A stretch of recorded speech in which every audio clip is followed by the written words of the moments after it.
Oi, pessoal, eu sou a Gabriela, sou psicóloga e tô aqui no Mundo Psicolab, o canal de saúde, psicologia e bem-estar da Weiner.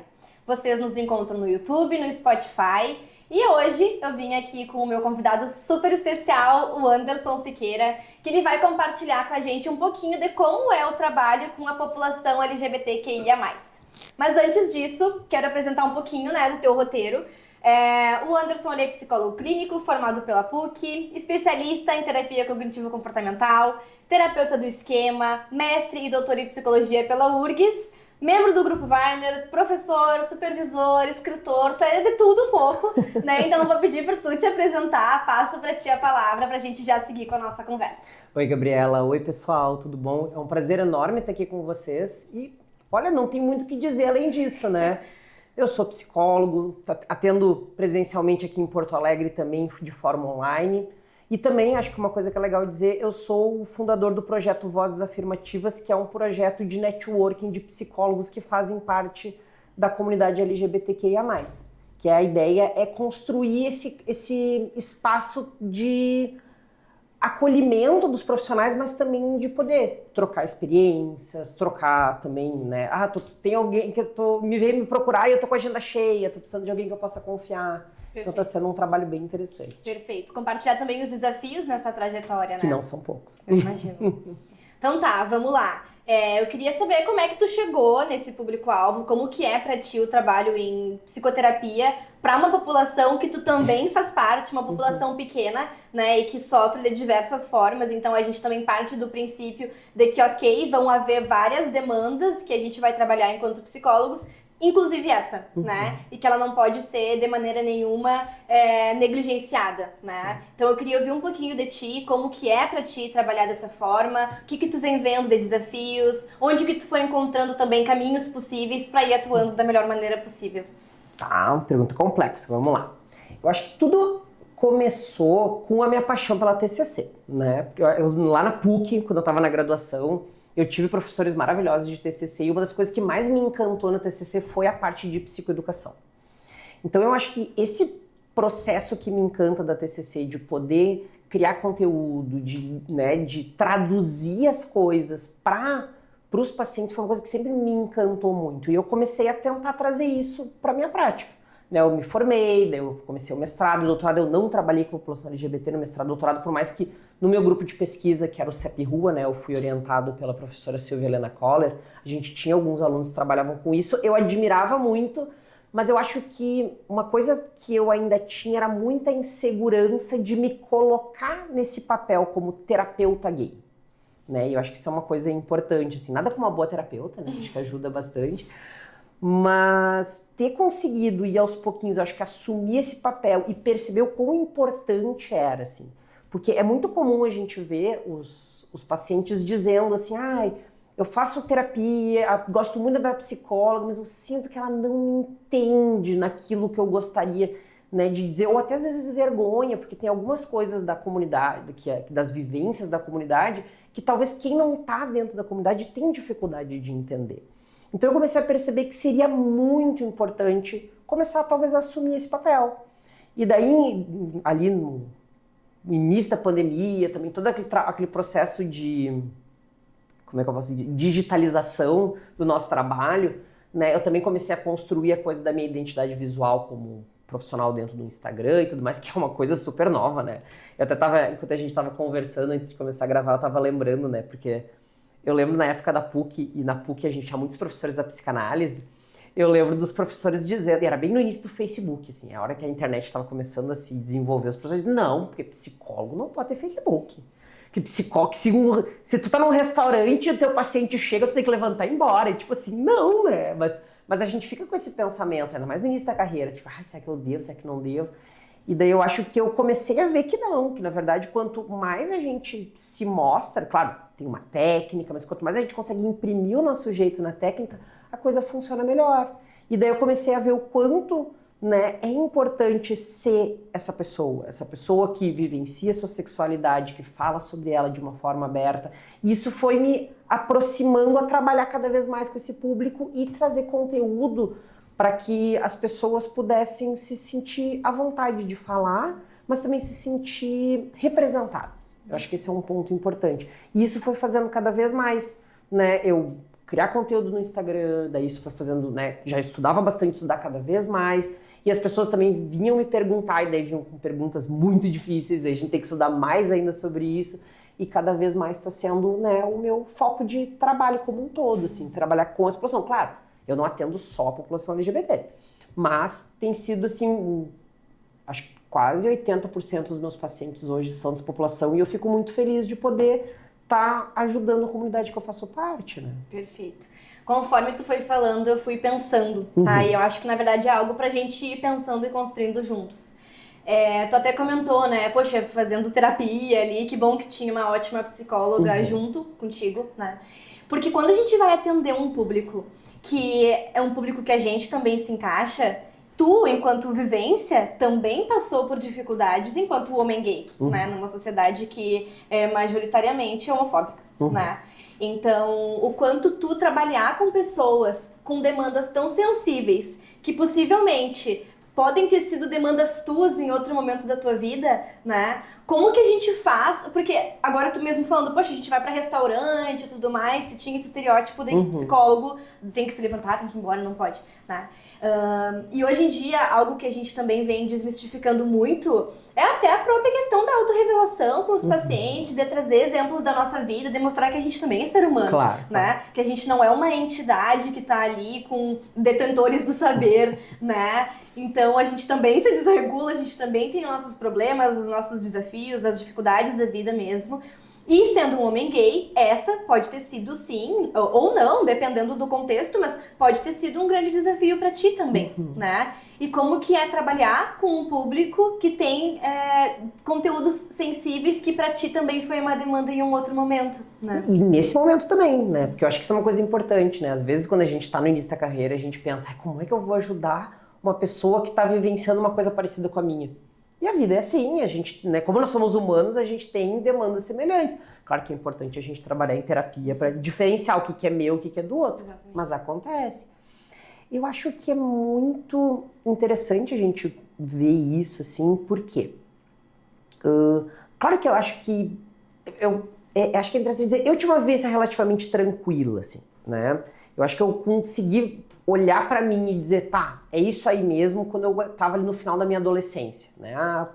Sou bissexual, né? Tive namoradas, tive namorados, eu acho todas essas coisas importantes. Hoje eu sou casado com um homem, e claro, eu acho que também tem esse detalhe, assim, eu acho que ser um homem cis, com uma aparência bem heteronormativa, né, barba, cabeça raspada, isso ajuda um pouco nas vivências, eu acho que isso é um detalhe importante, que faz as vivências ser mais tranquilas. Talvez se eu fosse uma pessoa mais queer, né, com, sei lá, um cabelo colorido, pintasse as unhas, alguma coisa assim, talvez isso teria tornado as minhas vivências um pouco mais difíceis, porque a gente vive ainda numa sociedade muito cis heteronormativa.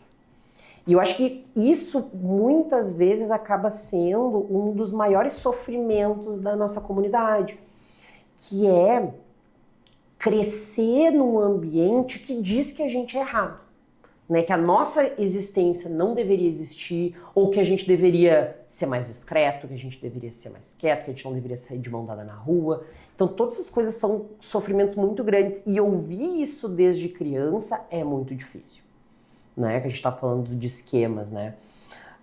A gente tem que pensar que se eu tô crescendo, e eu tô percebendo que eu sou diferente dos meus coleguinhas, porque querendo ou não, digamos assim, proporcionalmente falando, eu vou ter mais colegas héteros do que da comunidade, isso vai dizer alguma coisa sobre mim também. E é interessante a gente pensar, né? Eu vou fazer uma retrospectiva. Eu sou uma criança dos anos 90. Então, por exemplo, ser uma criança dos anos 90 faz várias vivências. Então, tipo assim, eu tive um Tamagotchi, eu gostava de Pokémon, eu era aquela criança que brigava com a mãe porque ela queria ver a novela e eu queria ver o Cavaleiro do Zodíaco, né? Essas coisas fazem parte. Mas, ao mesmo tempo, a gente tem que pensar qual que era a visão da homossexualidade nos anos 90. A gente não tinha representatividade. E isso é muito interessante quando a gente vê que anos 70, anos 80, a gente tinha. Porque a gente tinha Freddie Mercury, a gente tinha Cazuza, a gente tinha o Renato Russo. E dentro dessa vivência acabou vindo né, o início da pandemia da AIDS ali, e muitas dessas pessoas acabaram morrendo. E isso como, vamos dizer assim, fenômeno social fez com que muitas pessoas voltassem para dentro do armário. Por quê? Porque uma coisa que talvez a gente estivesse trabalhando numa aceitação maior como sociedade, veio isso e daí começou o medo e o preconceito também. Perdeu a representatividade. Exatamente. E daí, eu ali, 90, né, eu nem lembro da morte do seu Cazuza, morreu no início dos anos 90, eu não lembro do Cazuza, do Renato Russo. Então, tipo assim, eu vivi num mundo onde tinha muito pouca representatividade, então a minha vivência era até uma coisa errada, porque eu não vejo ninguém igual a mim. Na TV, nos filmes, né? Até mesmo, hoje olhando muitos filmes antigos, esse dia eu tava refletindo sobre isso. Tu vê, mas eu acho que era tão invisibilizado que passava batida, era tipo um personagem secundário num filme aleatório que nem passava na sessão da tarde, ou sei lá, no tela quente da televisão. Então isso fazia com que a gente não se percebesse, a gente não se sentisse e a gente ia escondendo essa sexualidade ou não aceitando ela, né? À medida que, eu acho assim, isso é uma coisa muito legal da gente ver da geração atual, a gente tem uma representatividade maior. Hoje, quando a gente tem Jão, Pablo Vittar, Ludmilla e tantos outros atores da comunidade que estão ali e mostrando, ó, a gente existe, tu gosta das minhas músicas, então quer dizer que tu também pode ser alguém na vida estando aqui, isso faz com que as pessoas vão se sentindo bem. Claro, ainda existe muito preconceito, ainda vão ter esquemas muito arraigados, mas a gente vai ter talvez uma valência desses esquemas menores. Por quê? Porque a gente tem uma vivência com uma representatividade maior. Claro que lidar com tudo isso, como tu disse, né, tu perguntou, como é que é estar aqui vivendo isso? Eu fico muito feliz. Eu vejo isso, e daí inclusive esse é um papel que eu tento fazer muito, assim, que é o de tá falando sobre, levantando a bandeira, dizendo, ó, eu sou bi, eu sou casado com um homem, né, eu tô aqui dando aula, e daí as pessoas olham assim, que legal, para que outras pessoas que não conseguem viver isso possam olhar e dizer, se o Anderson tá fazendo isso, então tá tudo bem, né? Porque isso também é uma coisa que eu acho que é complexo, assim, nem todo mundo tá preparado para ser um ator político dessa forma, mas fazer parte da comunidade LGBT e agir como tal é ser político só de tu existir, porque tem um mundo dizendo que tu não deveria ser assim. Então é uma coisa complexa e a gente tem que lidar com as nossas próprias angústias, né? De tipo assim, será que eu posso andar de mão dada com meu marido quando eu vou pro interior visitar meu pai? Será que é uma boa ideia ir numa festa X ou, né, conversar com o tio Y? É uma coisa complexa. Eu, graças a Deus, tenho uma família muito acolhedora que teve uma resistência ali no início, mas que hoje, tipo, eu sou super respeitada, até porque eu tenho um gênio meio difícil, assim, então, né, quando as pessoas não falam alguma coisa, eu respondo. Bom, talvez essa tenha sido uma estratégia bem adaptativa. Tenho certeza que foi, né, mas não é todo mundo que vai ter essa força. Então, poder encontrar essas vivências e poder ajudar as pessoas a vivenciar isso, eu acho que é uma coisa super importante. Perfeito, perfeito.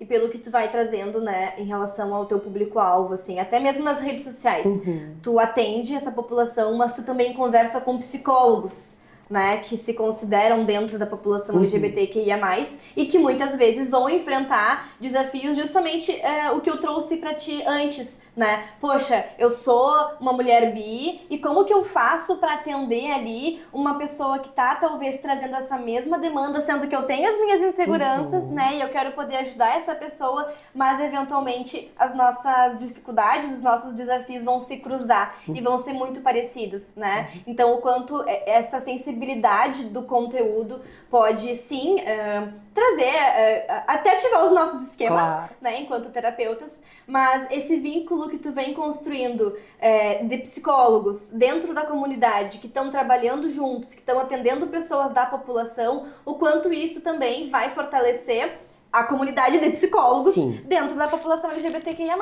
né? Então, esse teu papel é importante, tanto com os pacientes quanto com os profissionais da saúde mental, né? E o quanto essa tua trajetória vem alinhando as duas coisas ao mesmo tempo. Sim, não, isso é uma coisa importante. E eu acho que não só da comunidade, os terapeutas que também se propõem a atender, né? Porque eu sempre digo, né? a gente vai ter uma demanda gigantesca de pacientes, de todos os tipos de cultura, raça, né, faixa social, faixa de classe social. Então a gente vai ter muitas coisas. A gente tem que conseguir olhar para isso a partir da perspectiva do paciente. Só que para isso a gente tem que também conseguir conhecer da cultura dele. Né? Esse final de semana eu estava dando aula para formação de terapia de esquemas e até estava falando isso para eles, assim. Que tipo assim, vamos pensar a comunidade negra, né? Por mais que, graças a Deus, hoje a gente tem cada vez mais terapeutas negros, porque a gente tem a questão das cotas e a gente está tendo uma diversidade, porque a psicologia durante muito tempo foi uma profissão cis, hétero, branca, de classe média alta. Isso fazia com que muitas vezes um paciente que não era desse grupo sentisse, será que essa psicóloga vai conseguir me entender? E daí a grande questão é, se eu faço parte desse grupo, eu tenho que pensar o que eu preciso aprender para atender esse paciente. E daí vem um ponto interessante também, que é assim, às vezes sem querer, porque psicólogo é curioso, né? Eu brinco que a gente é fofoqueiro profissional, né? Mas a gente é curioso e a gente quer entender o mundo do paciente. E às vezes a gente começa a questionar, como é que é isso? Como é que é aquele outro? E o paciente, né, talvez na tentativa de tentar ser entendido, vai nos explicar, mas a gente tem que cuidar isso também, porque não é papel do paciente nos explicar isso. Perfeito.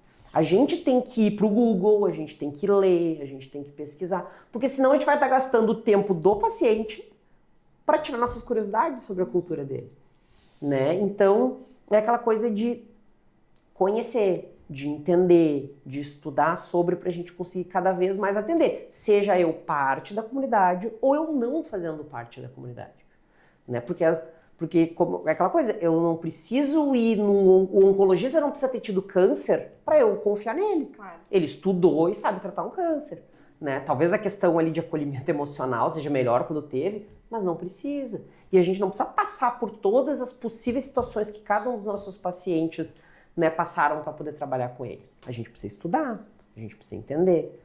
Mas a gente também tem que entender talvez esse papel que a gente tem, desde não julgador, ou até mesmo de conseguir demonstrar as nossas vulnerabilidades para os pacientes, né? Por exemplo, sei lá, imagina que tu tá solteira, e daí tu resolve instalar o Tinder, e daí tu vê meu paciente vai me enxergar no Tinder. Isso é bom ou é ruim? Vai depender muito de como tu tá vendo isso. Eu sou da opinião, e daí tipo assim, se fossem as minhas professoras da graduação que diziam que eu não podia ter Facebook, Deus o livre. Imagina, Deus o livre ter um Tinder, imagina, se já tem um Facebook já é uma exposição, imagina ter um Tinder onde diz ali, sei lá, pai de pet, gosto de não sei o que lá, ou por exemplo da comunidade LGBT que é muito comum, sou ativo, tenho local. Complexo. Mas talvez é também poder olhar e entender assim, se um paciente te enxergar no Tinder, ele vai olhar e vai dizer assim, então ser solteiro tá tudo bem. Porque se a minha psicóloga, que de certa forma é um modelo para mim de saúde mental, não que ter diploma de psicólogo é uma garantia de saúde mental, mas a gente tenta, né? Mas se o meu paciente me olhar e dizer assim, se ele pode estar aqui, tá tudo bem eu estar aqui. Isso pode ser uma experiência positiva, né? Mas claro, né? Eu acho que a gente também tem que... Eu acho que a gente não pode se privar das nossas vivências. Mas é também se compor, né? Por exemplo, estou numa festa e vejo um paciente. Talvez não seja uma boa ideia tomar um porre e vomitar a festa toda, né? Então a gente se controla um pouquinho, ou a gente também tem que pensar o que a gente vai mostrar. Mas a gente tem que viver a nossa vida. E daí, né, pensando um pouco na comunidade, quando a gente trabalha numa comunidade que já é pequena, né? Porque pensa, se tu é hétero e tu vai atender toda a população, sei lá, Porto Alegre, por exemplo, tem 1 milhão de habitantes, mais ou menos. Então é 1 em 1 milhão. Agora, dentro da comunidade gay, talvez seja 1 a cada 50 mil. Então é bem mais provável que todo mundo se conheça e que, sei lá, o paciente vai olhar e vai dizer, olha aqui, Então, né, talvez uma fotinha mais comportada às vezes seja uma boa ideia. E eu fiquei pensando até nos locais de se frequentar, né? Porque, querendo ou não, pelo menos aqui em Porto Alegre, tem lugares que vão ser mais frequentados por uma população LGBT, outros vão ser mais frequentados por uma população hétero. Claro que isso não é uma regra, né? Mas não, mas é comum. Exato, e tu estava falando, né? Poxa, já é um número reduzido. E daí, provavelmente, o espaço que é frequentado também já é mais específico, né? E é interessante a gente pensar isso, por quê? Porque isso nos dá menos chance de criar essa imagem falsa, né? Eu sempre brinco, né, quando eu dou aula para recém-formados, que a minha mãe, quando era viva, ela dizia que eu tinha que me vestir que nem doutor, né? Aí porque agora tu é um doutor, porque tu tem que usar roupa X, porque tu tem que usar camisa, tem que passar, tipo assim, ferro de passar roupa é uma coisa lá em casa que tá pegando teia de aranha, tá? Só pra te entender. Então, tipo assim, tem uma crença de que a gente tem que vestir um personagem. Só que quando a gente atende uma comunidade pequena, tu não pode mentir, né? Não, porque as pessoas te conhecem. Tipo assim, é possível que o teu paciente seja conhecido de um STO. Não vai ser amigo necessariamente, mas conhecido, já ouviu falar de ti. Então, ou sei lá, ai não, tu tá ali, né, com aquela cara, né, impassível, e daí tu vai numa festa lá, enlouquecido, e o teu paciente vai te ver. E isso faz parte da vivência de ser gente, né? Então, será que a gente não tem que se permitir ser quem a gente é também no consultório? É claro, dentro do possível e do que cabe na técnica. Claro. Mas ser autêntico. Né? A gente não precisa necessariamente... Né? Eu lembro que uma vez eu fui num congresso, muito tempo atrás, e tava um calor, em Niterói. Tava um calor. Daí tinha um rapaz, um argentino que tava dando... Um rapaz, ele tava com a camisa fechada, abotoada até aqui. E eu vi ele suar, assim. E eu sentado na plateia, pensei, por que esse cara tá com essa camisa até o ponto? Até que ele levantou a mão e desceu a barra da camisa um pouco, e eu vi que ele era todo tatuado. E daí eu me dei conta, ele deve estar escondendo a tatuagem, porque ele sente que ele não pode mostrar isso. Né? Eu tenho uma enorme tatuagem no braço. Então, e eu sempre digo, as pessoas perguntam, o que significa essa tatuagem? E eu digo para elas, ela em si não significa tanto, mas eu ter uma tatuagem desse tamanho, e me permitir atender sem uma camisa, dar uma aula sem uma camisa, diz que eu me acho um profissional que já é bom o suficiente para poder ser quem eu sou no consultório. E eu gostaria que cada vez mais as pessoas não precisassem passar 10 anos como profissional para poder fazer isso. Elas pudessem fazer isso já no início da carreira. Perfeito. Porque a gente pode ser quem a gente é. Nossa, eu quero um dia ser o modelo de adulto saudável que tu é. Amei. Eu fiquei até pensando aqui, né, tu colocando que, bom, a gente não consegue sustentar uma mentira. Nem precisaria, não tem porquê, mas o quanto a gente também não consegue sustentar, né? E uma coisa que aconteceu comigo essa semana até que foi engraçado, assim, porque eu atendo presencialmente, mas também atendo online. Sim. E tem muitos pacientes que eu atendo online que são de Porto Alegre, mas que eu não conheço pessoalmente, né? É claro, tem pacientes que não são de Porto Alegre que eu não conheço e que talvez eu nunca conheça pessoalmente. Mas tem aqueles que são dessa região, né? Mas que eu atendo online, ok. E aí, sempre fui muito aberta, assim, a conversar. Muitas vezes, eu deixo o paciente muito à vontade. Se tem alguma dúvida, cara, pode me perguntar. Tu tá aqui abrindo tua vida pra mim, né? Então, é justo, né, que eu possa também compartilhar algumas questões contigo. Eventualmente, os pacientes têm algumas curiosidades, né? E se eu me sinto confortável pra compartilhar, eu compartilho. Numa dessas, foi muito engraçado, porque isso aconteceu, né? Teve uma sessão que isso aconteceu, o paciente perguntou ali uma questão, e eu respondi, assim, avaliei naquele contexto, fazia sentido, era apropriado, iria ajudar ele também na demanda. E aí, paciente atendo online, nunca atendi presencialmente, não conheço pessoalmente, né? E nisso eu tava em casa, saí pra almoçar com uma amiga minha, a gente tava almoçando, e aí a gente almoçou ali na rua, depois a gente tava dando uma voltinha, e ele me manda uma mensagem. Oi, era tu que tava ali, acabei de passar por ti. E eu, meu Deus, que vergonha. Assim, eu fiquei envergonhada porque, poxa, eu não conheço ele pessoalmente, né? E ele me viu na rua.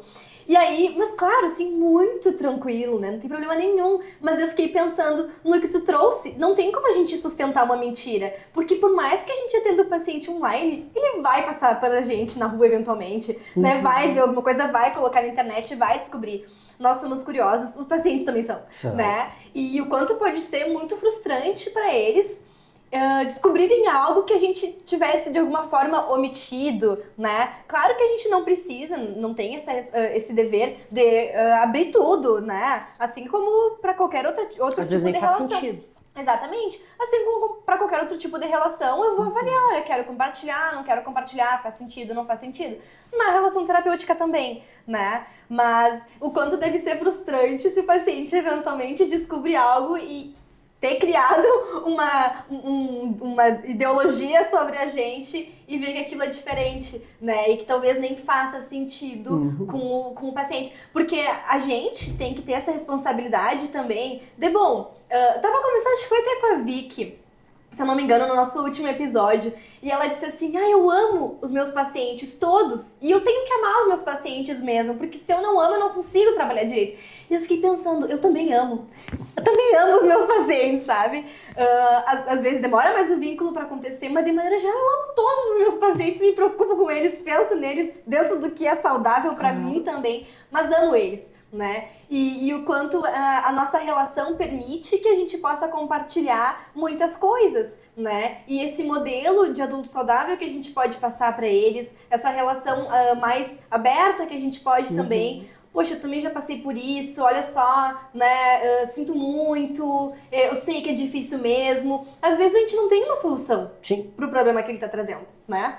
E só em a gente estar aberto ali e compartilhar que sim, eu entendo essa tua demanda, o quanto isso já é confortável, né? E se a gente se coloca numa posição de não, eu não vou falar isso, não, eu não posso, ele não pode saber que eu já passei por isso, ele não pode saber que eu faço parte dessa comunidade ou que eu também enfrento esse desafio, a gente vai estar privando o paciente, né, de entrar em contato e de se vincular cada vez mais com a gente, de entender que, poxa, meu psicólogo, minha psicóloga também é humano, também enfrenta esses desafios que eu tô enfrentando agora, né? Mas olha só o quanto é possível passar por isso. Olha só o quanto a terapia pode me ajudar, o quanto esse vínculo pode me ajudar. Porque muitas vezes os pacientes, nós somos uma das principais redes de apoio, né?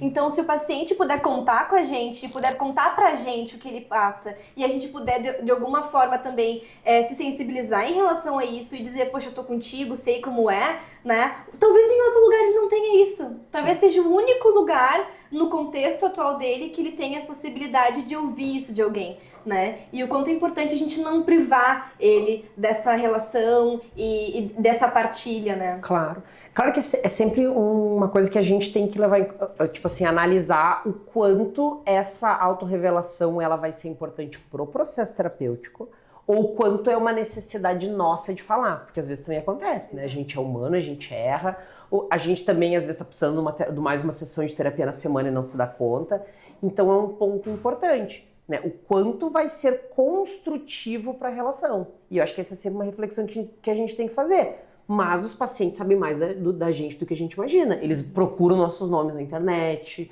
eles vão atrás, sei lá, do Lattes ou dos Instagram, aquele blog vergonhoso que a gente escreveu quando tinha 13 anos, sabe? A gente tem que, às vezes, dar uma olhada, botar nosso nome entre aspas lá no Google pra ver o que aparece. Porque vai ser o que vai aparecer para as outras pessoas também. E isso para qualquer tipo de demanda, né? Claro. Qualquer autorrevelação que a gente... Eu acredito que a autorrevelação é uma baita ferramenta, mas para qualquer demanda a gente vai ter que avaliar se vale a pena, se não vale a pena, né? Se não vai também colocar o paciente numa sensação de estar cada vez mais vulnerável no sentido de, poxa, talvez meu terapeuta não consiga me ajudar nessa demanda. Então, assim, para qualquer autorrevelação que a gente for fazer, né? Tem que ter esse estudo, tem que ter esse conhecimento de será que vai ajudar? Será que faz sentido nesse contexto?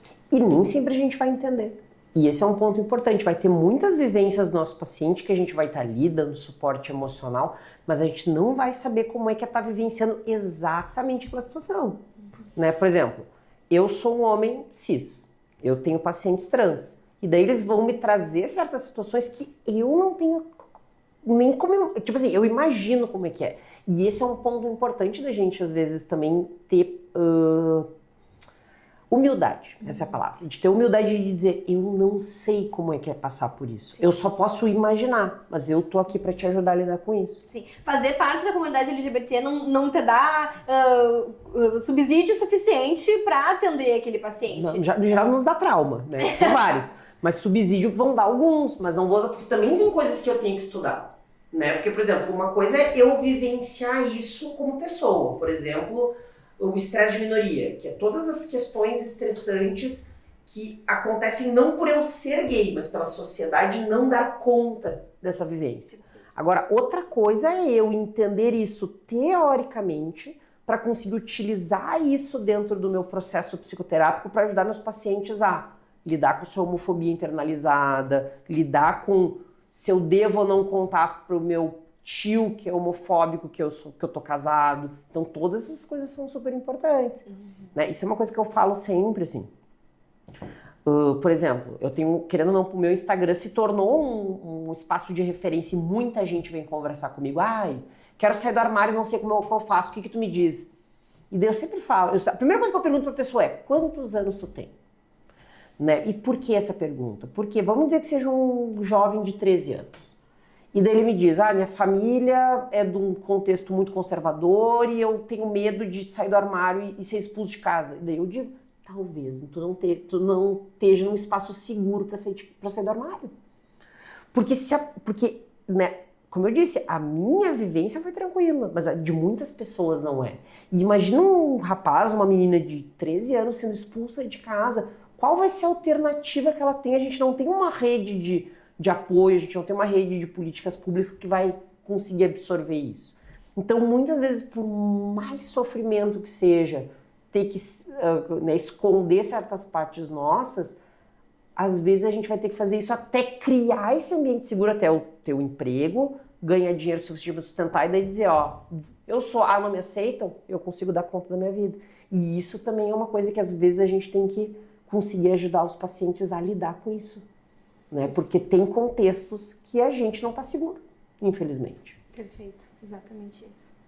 E para quem está nessa trajetória, que quer trabalhar com a população, ou que, enfim, recebeu o paciente, quer ajudar e está disposto a isso, o que tu passa de dica, o que tu acha que é importante saber, quais conteúdos buscar, o que tu tem visto que tem ajudado mais os profissionais?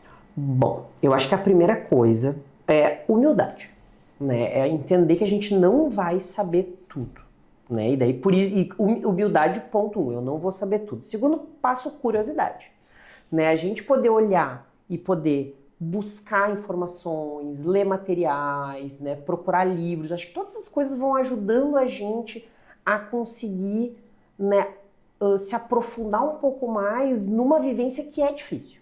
E eu acho que esse também já é o terceiro ponto que é importante. Cuidar para não relativizar o sofrimento do outro.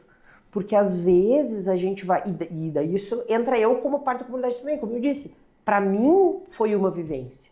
Para o outro pode ser outra. E às vezes a mesma situação para duas pessoas diferentes vão gerar sofrimentos diferentes. Pela questão de traumas passados, temperamento, os esquemas que a pessoa tem. Então isso também é importante. A gente não relativizar o sofrimento do outro, mas para qualquer coisa.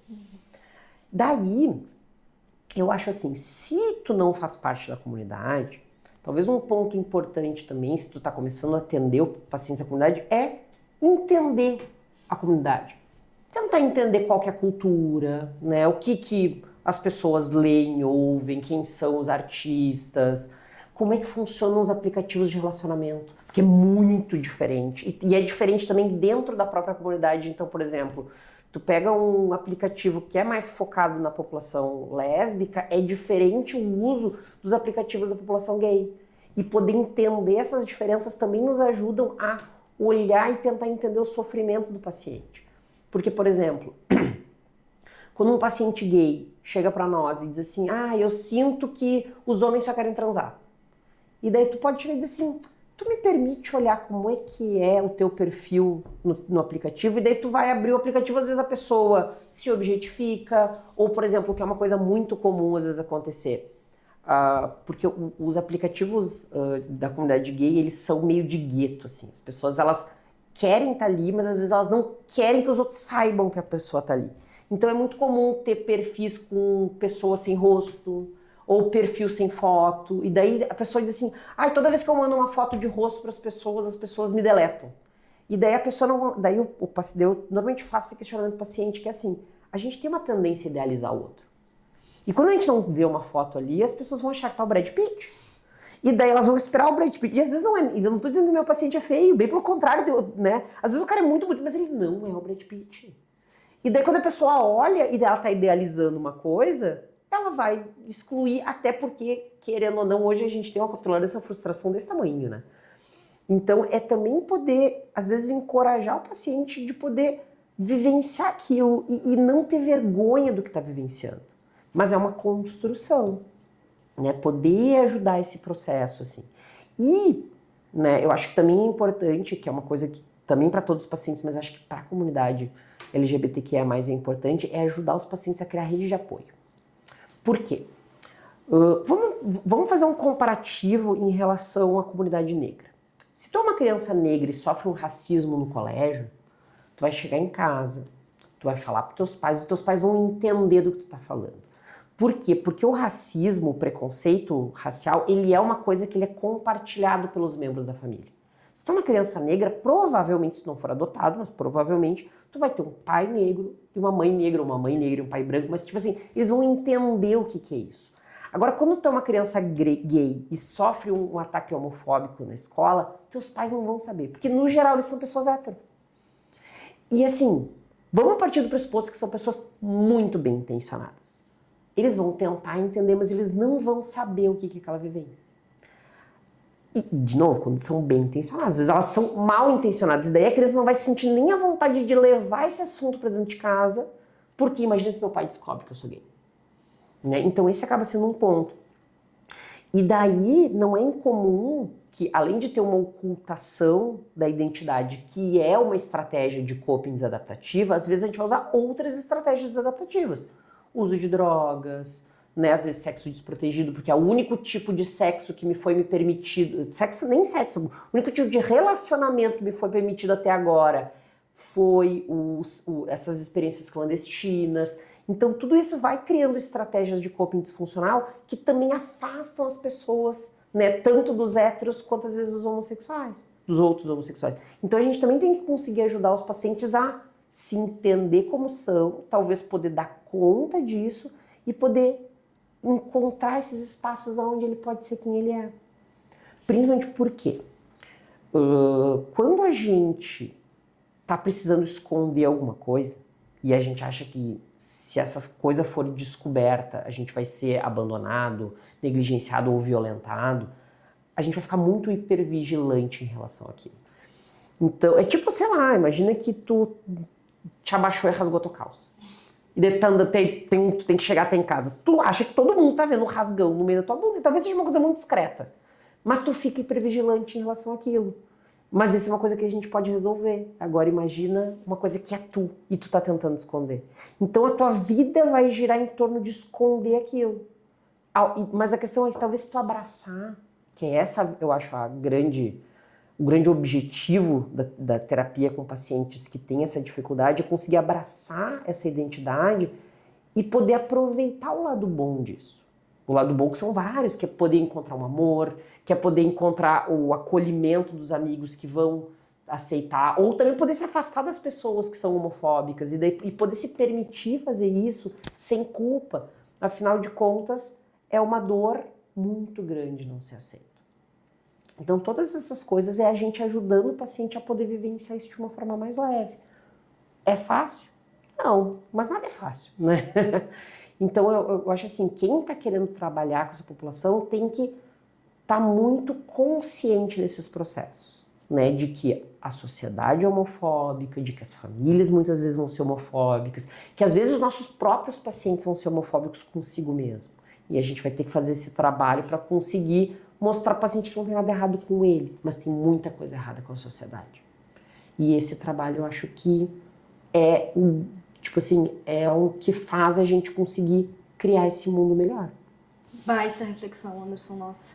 Fiquei pensando, né, que tu colocou o exemplo ali da família que sofre racismo e a criança ali que sofre homofobia, né?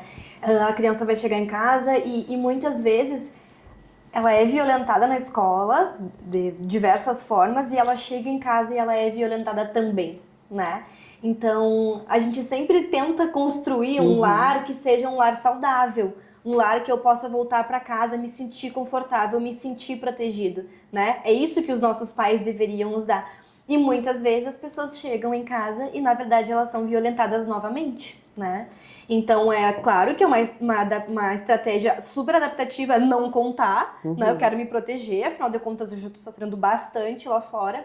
Mas então a importância de construir espaços onde aí sim possa ser para mim uma rede de apoio, né? Que infelizmente muitas vezes talvez não seja dentro de casa, né? Pode ser que seja em pequenos grupos de amigos e tudo mais, ou até mesmo nos grupos de amigos haver essa violência, né? Mas a importância de que em terapia também a gente possa localizar qual o ambiente mais seguro, qual o ambiente mais protetivo para que essa pessoa possa aos poucos ir se aceitando, né? Porque é difícil se aceitar e ainda se aceitar num contexto onde mais ninguém te aceita, né? Então a importância de... É que na verdade o mundo te ensina a não te aceitar. Esse é o ponto, né? Porque pensa, se tu crescesse num ambiente aonde tá tudo bem ser gay ou tá tudo bem ser uma pessoa trans, tu não vai desenvolver essa coisa tipo assim, eu não posso me aceitar. Não, é a sociedade que diz, tu não pode. Tá errado isso aqui que tu tá fazendo, é pecado. E é aquele clichê, né, do... Bom, tem vários vídeos cômicos de pessoas chegando pros pais e... Puxa, tem uma coisa pra te contar, né? Ah, eu sou hétero. Então, assim, ninguém se assume hétero. Ninguém Exatamente. chega pra família e diz, eu sou hétero, né? E por que o contrário tem que ser feito, né? Que é exatamente o que tu tá trazendo. Se isso fosse super normalizado na sociedade, as pessoas não precisariam enfrentar justamente as mensagens que tu falou que recebe, quero sair do armário, como que eu faço? Nossa, isso deveria ser uma coisa tão óbvia. Nem deveria existir armário pra ter que sair. Né? Deveria ser algo super natural. E não é, né? Não é nada natural, é um desafio. E por mais que se tenha uma família acolhedora, uma família que esteja atenta a essas demandas, a gente vê na rua o preconceito acontecendo, a gente vê na internet o preconceito acontecendo, a gente vê em todos os lugares, né? Então, que bom poder ter uma família que acolhe, mas muitas vezes, ainda assim, tendo uma família que acolhe, o sofrimento ele aparece, né? Sim, não, e a gente às vezes vê histórias de pessoas que vão viver vidas inteiras, 40 anos, 2 filhos, e daí agora, né, com um mundo talvez um pouco mais acolhedor, porque eu acho que esse é um ponto, né, como eu disse, a gente tá num mundo onde a gente vai ter uma representatividade maior, a pessoa diz, chega, eu quero viver minha vida. E daí ela também tem que lidar com o julgamento das pessoas, dizem, então, mas tu era casado, teus filhos, como é que assim? E daí poder entender que, tipo assim, foi uma vida que ela foi obrigada a viver. Porque se ela não vivesse aquela vida, ela ia estar sendo excluída da sociedade. E daí também é uma coisa que eu sempre digo, assim, é muito difícil para alguém que teve estrutura, que teve amor, mesmo que seja um amor atrapalhado, porque a maioria de nós teve... Vamos ser sinceros, né? A maioria dos psicólogos já teve algum tipo de amor atrapalhado, porque senão a gente não seria psicólogo, a gente estaria procurando um emprego que desse mais dinheiro. Mas tudo bem, tá tudo bem, a gente usa o nosso auto-sacrifício e consegue ganhar dinheiro com isso. Mas é interessante a gente pensar, para nós que tivemos um amor talvez um pouco mais estruturado, e por exemplo, eu digo dos meus pais são ótimos, né? Tem suas dificuldades, mas meus pais são ótimos. Tipo assim, mas teve um atrapalhamento ali. É muito difícil a gente poder olhar para alguém que não teve, e daí a gente diz, mas por que essa pessoa continua buscando esse amor desse pai que não ama ela? Porque não ter aquele amor é uma coisa assim, é assombroso, né? É um vazio que circula a sua vida e muitas vezes é muito difícil de sair da órbita desse buraco negro, vamos dizer assim. E conseguir ajudar o paciente a entender, né, que dali muitas vezes não vai vir o que a gente gostaria que viesse e que a gente vai ter que procurar em outro lugar. É difícil, mas vai ser o que vai mudar a vida desse paciente. Perfeito. E pensar também uma reflexão que eu gosto muito de ter, né? O que faz sentido pra mim e o que eu consigo bancar. Porque também de nada adiantaria o exemplo que tu trouxe, né, de um adolescente com 13 anos. O que adianta se assumir naquele contexto e ser expulso de casa, né? Será que dá pra bancar isso? O que eu consigo bancar? Esperar um pouco, ir trabalhando isso internamente, buscar por terapia, né? Será que eu consigo bancar isso? Ou será que eu consigo bancar ser expulso fora de casa, me colocar numa situação de vulnerabilidade? Isso é um pouco delicado, na verdade, porque assim, né, Amada, a gente tem que pensar que não é todo mundo que vai conseguir também esconder, né? Eu acho que por isso que é um ponto importante, assim. Por mais que eu possa chegar para para alguém que vem falar comigo na rede social e dizer isso, tipo assim, talvez isso esteja mais seguro se protegendo, vai ser uma escolha do paciente. Porque talvez a dor de esconder sua sexualidade seja tão grande que ele precise fazer isso. Sim, também não dá pra bancar essa dor. Exato, também não dá pra bancar essa dor. E esse acaba sendo e isso é muito difícil, né? É uma decisão para alguém que ela pode ser devastadora para qualquer um dos lados que ela vai tomar, né? E daí a gente tá... E claro que a gente tá falando de uma situação que a gente tá falando de um ponto, uma situação, mas a gente não tá levando em consideração todos os outros fatores. Como é que é essa família? É uma família tradicional? É uma família num contexto religioso? É uma família monoparental? É uma família emaranhada, né? É muito comum a gente ter uns emaranhamentos familiares muito complicados. É uma família que, em parte, já sabe que o paciente não é hétero e tá oprimindo ele por causa disso, porque isso também não é incomum. Tipo assim, a mãe começa a perceber e começa a podar o paciente de todas as liberdades porque não quer que ele, né, saia do caminho cis heteronormativo. É muito delicado, né? E daí esse acaba sendo o ponto. Às vezes, tem uma coisa que eu sempre falo, principalmente em terapia infantil, assim, que quando a gente começa a atender pacientes que estão mais dentro da família, normalmente crianças assim, mas às vezes adultos também são, a gente tem que pensar, esses pais, eles são nossos aliados no processo terapêutico ou eles são ou são inimigos do processo terapêutico? Porque se eles são aliados, às vezes a gente pode trazer esses pais para dentro do consultório e dizer, vamos pensar junto, o que tu tá querendo? É o amor, é a felicidade do teu filho? Né? E daí talvez trabalhar os mitos, os medos e conseguir ajudar essa família a ser acolhedora para esse paciente. Mas às vezes eles vão ser os inimigos. E daí quando eles são os inimigos, a gente vai ter que trabalhar com esse paciente, se proteger. E daí se proteger pode ser criar uma carapaça, que talvez não seja a melhor estratégia, mas é que ele pode naquele momento. Ele consegue mancar. Né? Ou buscar esse acolhimento lá fora. E daí às vezes talvez seja, eu vou me encher de tarefas extra escola, porque eu fico o menor tempo possível dentro de casa, porque dentro de casa, minha casa é um inferno. E às vezes é o que a gente vai poder fazer com o paciente. E daí a gente vai estruturando, pensando no adolescente, assim, eu lembro de casos onde eu já atendi que eu pensei, eu preciso ajudar esse paciente a se estruturar para quando ele tiver a oportunidade de ele poder sair de casa, porque essa família não vai mudar, né? E daí, mas o ideal é a pessoa ficar dentro de casa o mais tempo possível para os pais poderem pagar a faculdade e ele não precisar pegar um subemprego. É o ideal, mas, né? Tipo, entre o ideal e o real, às vezes tem um abismo entre eles, a gente tem que trabalhar com o real também. É verdade, é verdade. Encontrar um melhor caminho dentro desse abismo, né? Exatamente, exatamente. Ótimo. Anderson, adorei conversar contigo, de verdade, assim, foi pra mim um baita aprendizado. Espero também que as pessoas que estejam nos assistindo, que estejam nos escutando, que surjam cada vez mais dúvidas, né? E falando nisso, assim, diz de novo o teu Instagram, o teu projeto, né? Onde que a gente pode te encontrar, se tem grupo no WhatsApp, se não tem, o que tu indica aí pro pessoal que tá interessado? Claro. Então, pessoal, para quem tiver dúvidas, eu tô super aberto a conversar com vocês, a gente, né, trocar ideias e a gente poder pensar junto. Meu Instagram é o @psicólogo Anderson Pereira. Vão lá, me mandem mensagens, eu tô super à disposição. E quem achou interessante o projeto, o Instagram do projeto é @vozes afirmativas. E deixando bem claro, tá? Não são só terapeutas LGBTQIA+, que são bem-vindos. Todo mundo é bem-vindo, a gente, né, posta conteúdos lá sobre psicologia afirmativa, né, pra gente poder, né, criar conteúdo e criar embasamento para que todo terapeuta possa atender a população da comunidade LGBTQIA+, de uma forma, né, acolhedora, mas também baseada em ciência, que eu acho que é uma coisa importante também. E vou esperar vocês lá. Perfeito, então muito obrigada a todo mundo que chegou até aqui e a gente se encontra no nosso próximo episódio. Tchau, pessoal.